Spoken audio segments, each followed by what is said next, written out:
The weather looks nice today and there's a lot of people outside. Must be because of Father's Day today, huh? And with that in mind, what did I read today?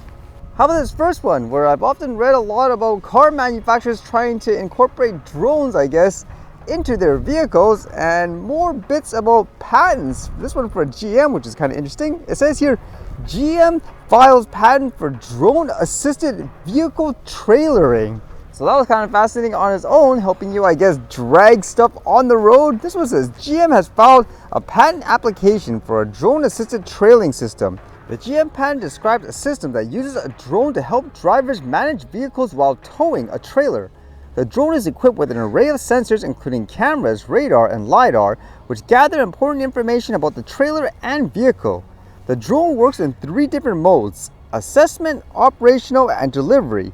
In assessment mode, the drone flies around the trailer and vehicle to run safety checks, such as making sure the trailer is properly attached, checking the load balance, and confirming that brake lights and turn signals are functioning. The system sends the results to the driver or a remote advisor who can help interpret the data and create a trailering report. Once the checks are complete, the system enters operational mode.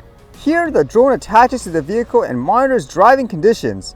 It can also provide a live video feed to give the driver a better view of blind spots, especially when the trailer blocks visibility.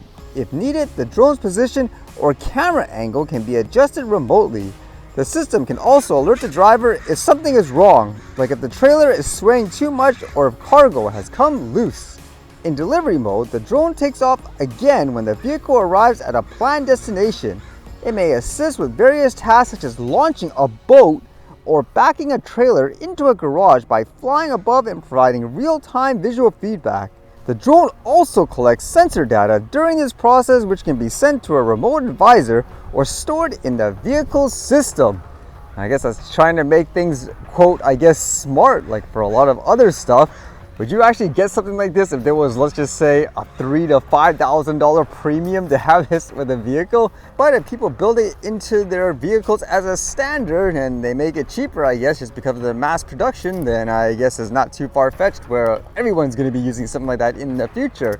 Because without that, actually, I was reading this story, which made me think that would have been actually useful, I guess, if the vehicle had a drone to automatically ask, let's just say, for help if something actually happened. This one here says, Apple Alert notifies Wisconsin authorities of crash, drone used to find vehicle off-road.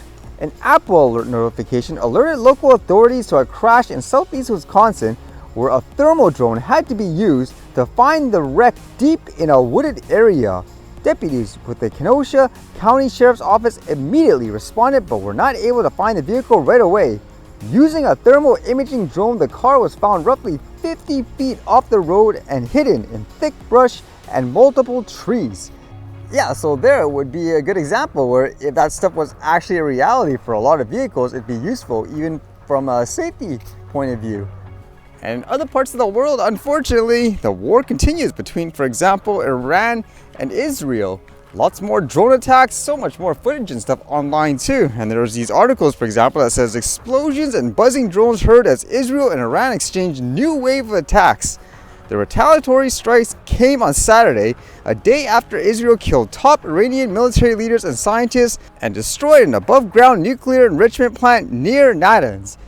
One thing it seemed like from all the videos that I saw, it appeared that civilian areas were actually being attacked in certain areas. And you've heard of that Iron Dome in Israel where it's supposed to protect them from things like missiles and so forth, but it seems like a lot of stuff is actually getting through. Can you imagine just seeing that? It seems like for some people in those areas, they're just staying put instead of going for shelter. I saw other videos, for example, where when you look at it, I guess from the outside, if you're not aware of what's going on, people would just think, for example, it's like fireworks or something in the air that they're just recording, but it's actually things like missiles and drones and all that. I think there's actually a clip online that's going viral too, where there's a person live streaming, commenting how, oh, look at that pretty fireworks. So that's not fireworks there. There's no end in sight here, because if the talking point is regime change in certain areas, I guess you could expect one side or the other to continue until it's over.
All right, see you guys later.